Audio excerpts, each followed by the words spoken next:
Hey everyone, welcome back to the channel. Today we're going to talk about the day of the wedding preparation and what I and other people might do. So stay tuned.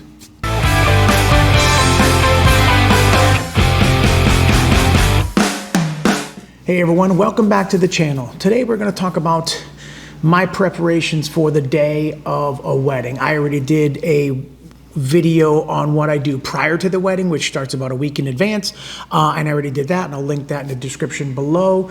But the day of the wedding, I always try to sleep as late as I possibly can. I just want to be able to get as much rest as my body needs so that I'm fresh and 110% for the day of the wedding. So I always try not to do something the morning of. So unless it's like a last minute cancellation from the day before for a family session or something small or something like that, I try not to do anything like that, sessions or anything like that before a wedding on a wedding day. I want to wake up, I want to have breakfast, I want to just kind of mope around, sit around, relax, get a good stretch in. I try not to walk or I try not to exercise. I want to have all my energy. I don't want to be tired. So I already did a thing on what I do before the wedding.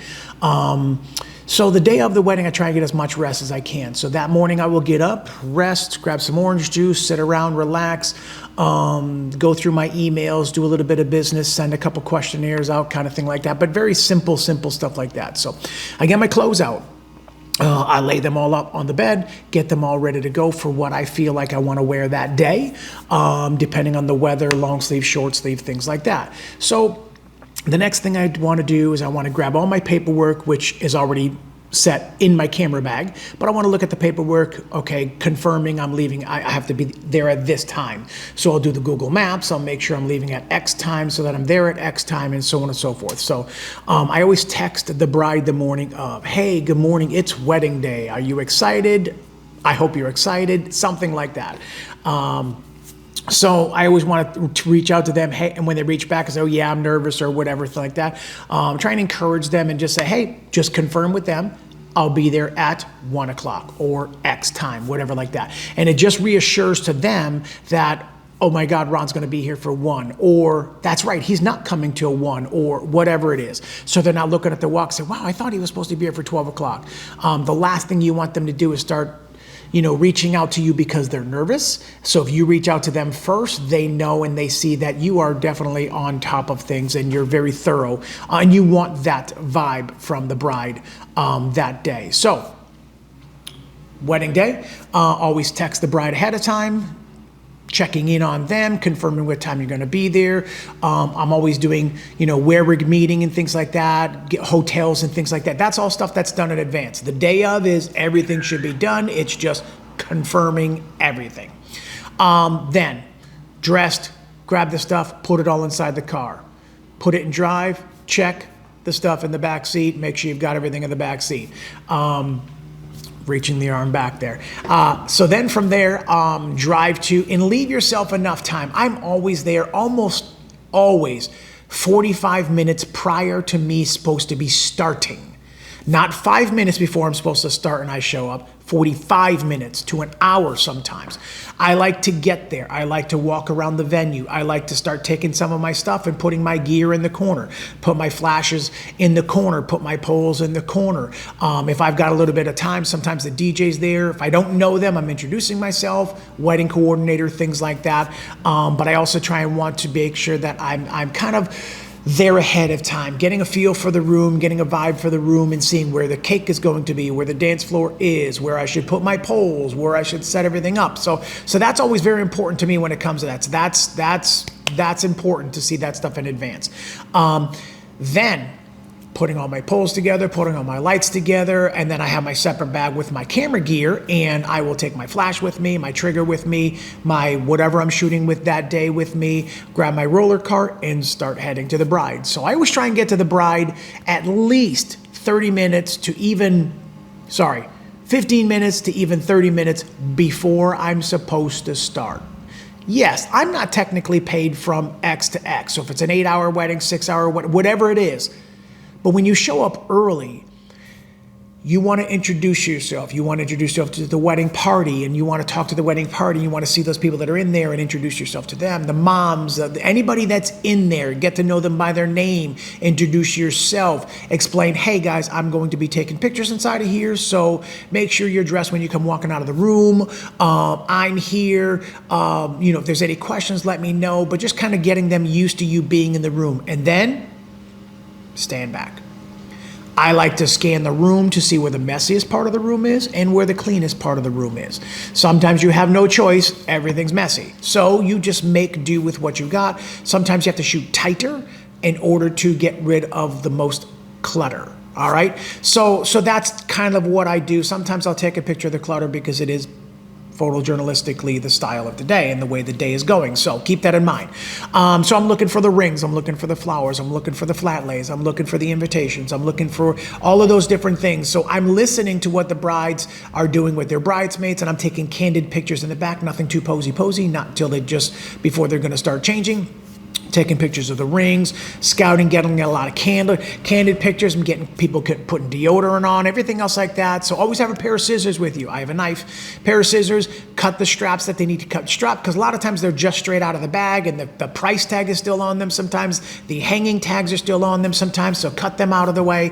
And then just get ready for the wedding when it comes to that. Have everybody posing on a couch when they're pajamas, kind of thing like that. Click, click, click, get that. Okay, you guys are free to get dressed. I leave the room. I come back in when the bride is decent and able to zip up the back of the dress and getting things like that. Then we go out and do the either first look with dad or first look with the groom or whatever that is. Or we go out to do the formal pictures, or we get ready for the ceremony. During the ceremony, introducing yourself to the whole wedding party on the guy's side, on the girl's side, getting to know the parents. So it's mom 1, mom 2, dad 1, dad 2. Then there's step parents in there, and then there's godparents in there. So there's a lot of different things that are going on. So always check with the bride to make sure she's okay. Always check with the bride to make sure that she needs something to drink, and the groom. Hey, do you guys need to take a break? You need something to refresh? No, you guys are good? Okay, let's shoot. So the rest of the part on the wedding is all according to the itinerary, which is done 3 months in advance. So the rest of it is just kind of going with the flow, reading the room, figuring out where they're coming in from, so you're in the right position to get that, and where the lights should be to get the best part of that. So I would shoot with a camera on, flash on the camera as they're coming through tables and things like that. Then when they get to the center of the dance floor, that's where my lights are, AD200s, and that's where everything's being lit up from there. So instruct the wedding party. Everybody feels that the second they come walking through the door, they start doing their skit or whatever they're doing. And then the people that are in the back of the room never see it. So take the time, talk to the DJ, confirm with the DJ, talk to the wedding party, say, hey guys, do a little fun dance as you guys are walking through the tables, but don't do your actual skit of whatever you're going to do, if you're going to do something, until you get to the center of the room. That is very, very important, because now, for me, my lights are on. I'm getting it, as opposed to being hindered. People playing golf, they're pretending they're doing, golf or baseball, and there's 3 tables between me and them. So just encourage them and instruct them, bring them to the center of the dance floor, then do it, if they're doing something. All right, now when it comes to all the formal pictures are going to be done already. So the reception, you're going to do father, daughter, mother, son, all of those different things like that. So place yours and your second shooter's lights accordingly. I always have 2. A and B, always, or I'll have them both on the same channel so I can get even lighting on both sides. So my second shooter, I like to do opposite of me. So if I'm on these 2 sides of the dance floor, he's on this 2 sides of the dance floor. If the dance floor is tight, he'll be on the same angle as me, usually on the same pole as me, pointing in the same direction as me. He's just in a different position than I am to get different kind of lighting. If we're both shooting the same person at the same spot from the same lights, we're getting the same exact shot. There's no point in having a second shooter. You always want to get those candidates from opposite directions, kind of thing like that. Father, daughter, mother, son, any kind of special dances, anniversary dances, shoe games, and things like that. So always at the end of the night, I can't say this enough, this is just as important as introducing yourself at the beginning, is saying goodbye to everybody at the end of the night.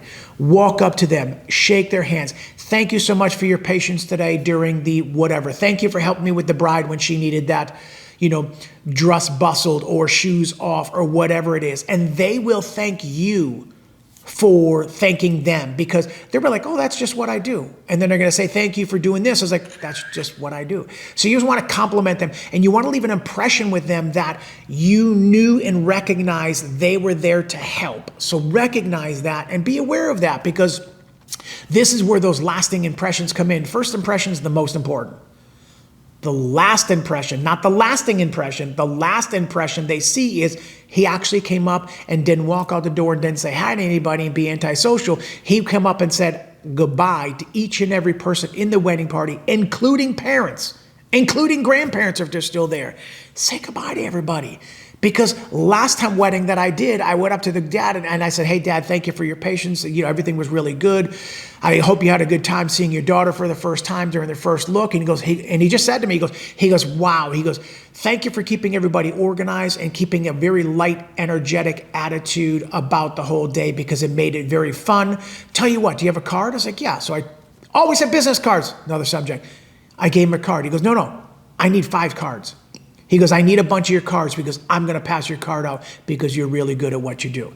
So leave that lasting impression. But if I didn't go say goodbye to him, he would have never asked for my card. So remember, first impressions and last impressions make all the difference in the world if they're going to remember you. So that's my day of wedding preparations when it comes to that. My next video is going to be post.